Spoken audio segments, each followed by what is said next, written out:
Hey, I'm Rob Menzies and welcome back to my channel, and today we're going to be here talking to you about this bike behind me, which is the BMW F900R SE.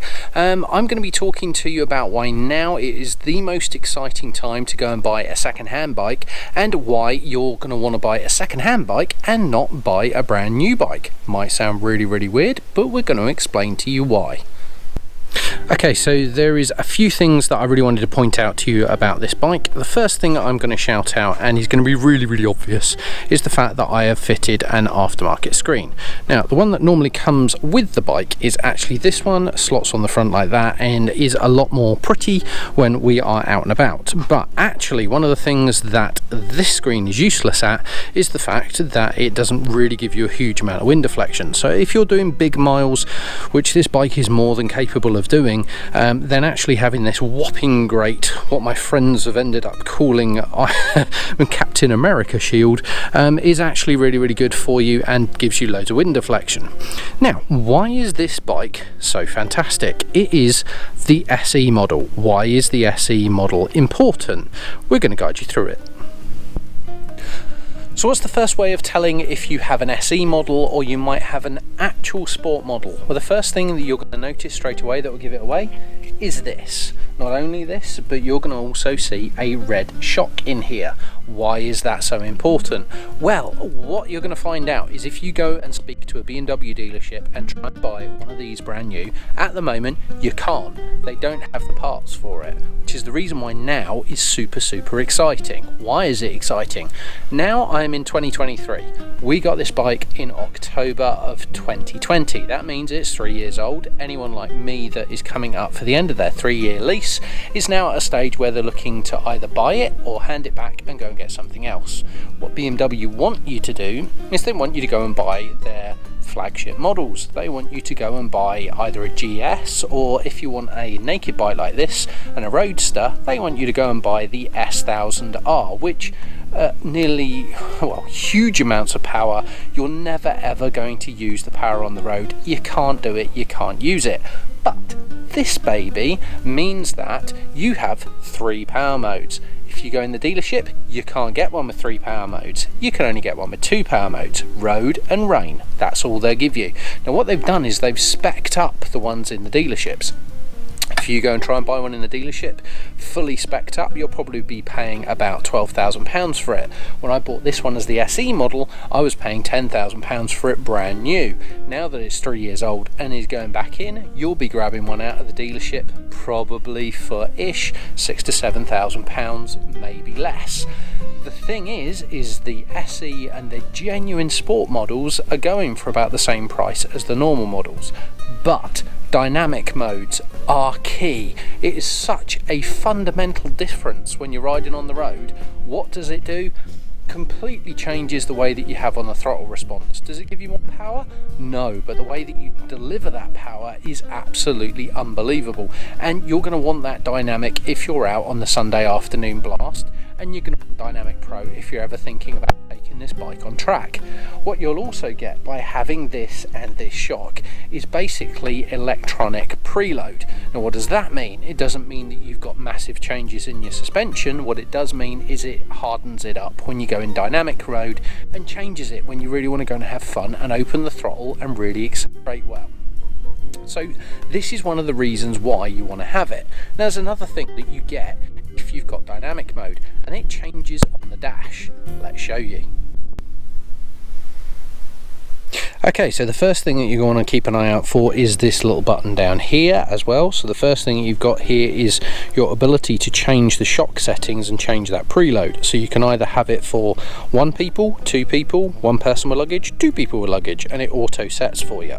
Now, it is without a shadow of a doubt that the F900R has got, well, the entire BMW range, to be fair, has got one of the most amazing dash that you can get of any bike that's on the market at the moment. BMW are just mopping up when it comes to electronics. There is so much on here, but the key bit is if you were coming over and you were hitting the mode, then you want to be looking out for what it's got on here, and does it have dynamic, does it have rain, or does it have road?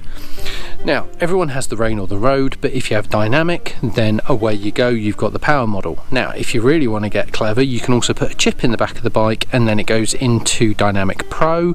That should come with the bike if you've got the option. I've never used it, never needed to, but you can then actually go in and do your own settings.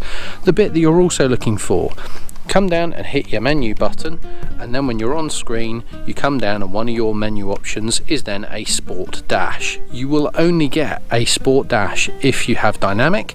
You're only going to get dynamic from the factory, and you're only going to get it on a genuine BMW F900R SE or the original sport models, which only really came out, I'm going to say 2020, maybe 2021. And you get two choices. So you have a main sport mode dash, which gives you the lean angle, how much traction control that you're using and how much brake you've used. That's the normal one that you can use on the road. And then you've got a secondary dash that also gives you the traction control, but also focuses on your lap times as well. So this is basically built as a sport mode for going on the track. And you do not get this if you are using a normal F900R with just rain and road modes only. Now, you're not going to believe this. Now, if you go and have a look at the dash on the bikes that are basically sat on the grid of the British Superbike F900R Cup, and you have a look when they're sat there normally at the beginning of the race, and you normally get a view of the dash, what you tend to see is road sitting up at the top right hand side. Do you know why? Because they've got a brand new bike which is a 2022 2023 bike, and guess what, they can't get hold of ones which have dynamic built in because the factory don't have the parts, so therefore they're not building them on these bikes anymore. So I cannot stress to you how much and how important it is for you to go and get the right deal. Either buying privately or making sure you go into a dealership where you find one of these is absolutely the way to go. Trust me when I say that if you've got a dynamic mode on this bike, it revolutionises the way in which you ride it. Do not be put off by the fact that you are looking at a naked twin. The twin cylinder engine is absolutely fantastic. It's completely happy pootling along around town at 30 miles an hour, and you lug it in dynamic and then get out on a decent A road, you will have the most fun that you're ever going to have. Now, these bikes are brilliant because they're in the perfect power range. They're just over the 100 brake horsepower, which is exactly the power you want for when you're on track. All of these 1000cc bikes with 200 brake horsepower, you can't use half of it, so there's no point buying really expensive bikes when you can't use it. This thing, huge amounts of fun, will be really compliant when you've got to do something slow, but is so much fun and is so planted when you're out on the road. So let's look around some of the bits on the bike just to remind you how great this thing is. So there's only two optional extras that I don't have on the bike. One of the optional extras I don't have on this bike is to do with the tyre pressures. There is an active tyre pressure gauge that will tell you if your tyres are going down. One of the other things that is missing from up here is basically a cruise control. Other than that, they basically have everything on it. So on here we have menus for the dash. We've got a wheel that you can move backwards and forwards for controlling your menu. You've basically got your traction control. You've got your suspension that we were talking about earlier on. They have a built-in SOS, so this has basically got an emergency button that is underneath it, so if you fall off, if the bike breaks down, you can push the emergency button and BMW come sort you out. You've got a starter button, you've got heated grips, you've got the 3 modes that we've been talking about, and basically you've got the amazing dash that has so much stuff on it. So again, if you've not seen it, you really should go and have a bit of a play. These things do everything basically, so you're nuts if you're not using it. What you went, oh, you can tell that I've been doing lots of riding and I've basically used up all my petrol. Yeah, you have your vehicle, so you can basically come in and it gives you all the information about your vehicle.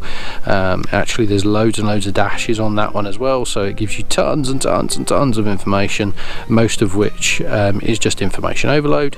You have the sports screens that we showed you before. There's satellite navigation, which basically hooks up to your mobile phone, and that means that you can get turn by turn on screen, and you can get the voice prompts in your helmet if you've basically got an intercom in your helmet. That works really well and works with an app on your phone, so that's fantastic. You can also hook up to media so that you can basically listen to music in your helmet, again if you've got your in-helmet communication system, but you can hook it up to the dash dash at the same time, so again, three-way communication between your phone, the dash and your helmet. And again, you can be listening to music while you're driving, riding along, which is absolutely amazing. You've then got your telephone, so you can control, answer calls, decide who you want to ring, all of that kind of stuff. And then obviously you've got settings as well. So the dash is absolutely unbelievable. So from a suspension point of view at the front, what we basically see is some very, very chunky forks, but I will tell you that they are fully non-adjustable.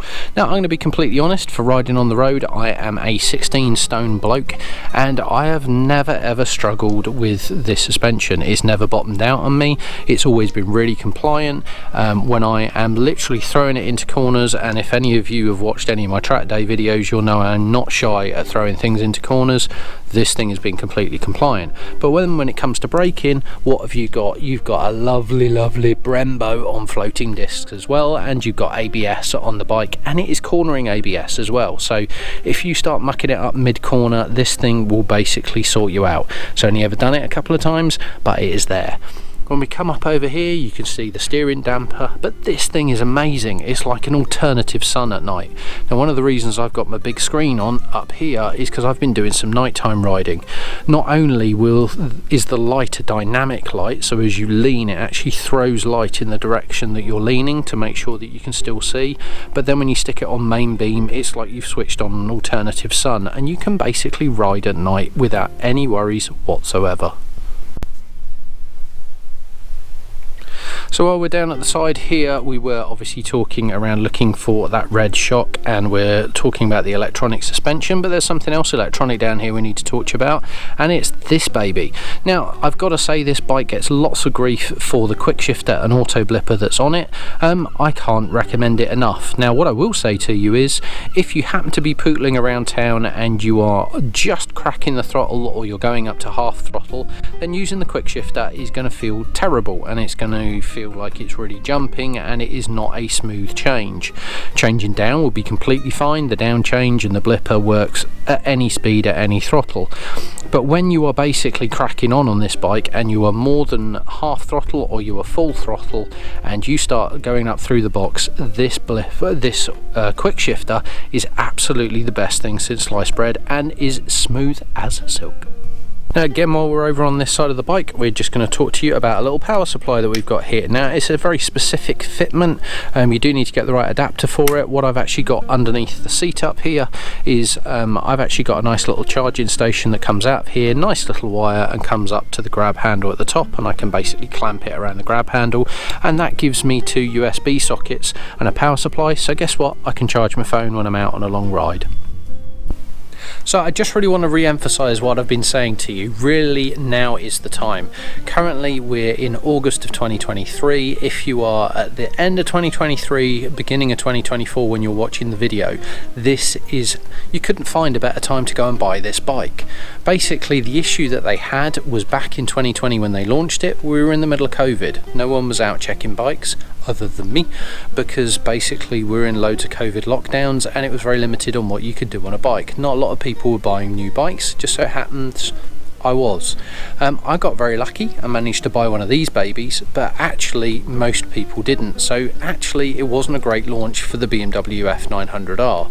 So what are they currently doing? They're really out there trying to promote and sell the F900R by sticking them in the British Superbike Championship, the F900R Cup. So they're trying to make them a little bit popular, but unfortunately COVID's still affecting them, and all of those wonderful electronic parts that I've been talking to you about that's on this bike, a lot of those you can't get your hands on because basically they don't fit them in the factory. What they're doing is the parts they do have, they're sticking them on the bigger bikes where they can basically charge a bit more for it. If you walk into the main dealerships now, as I said earlier on, and try and see if you can buy something similar to this, you'll be paying huge amounts more, and you won't get the dynamic mode, which you absolutely need to do.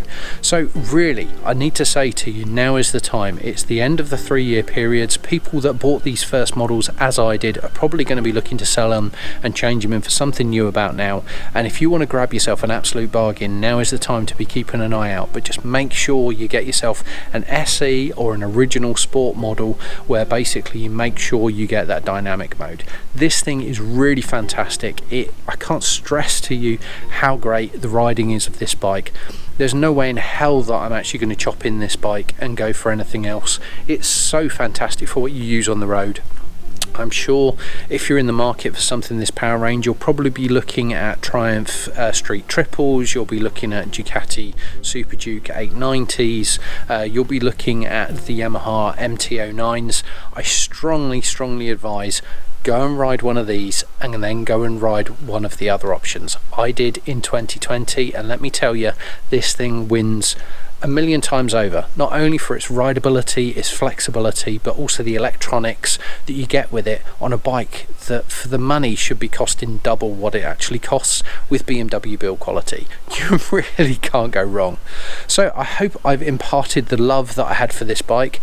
I hope you've got the hint that what you want to do is go and get a high-spec bike for bugger all money basically, and now's your time to go and find one. So basically, enjoy.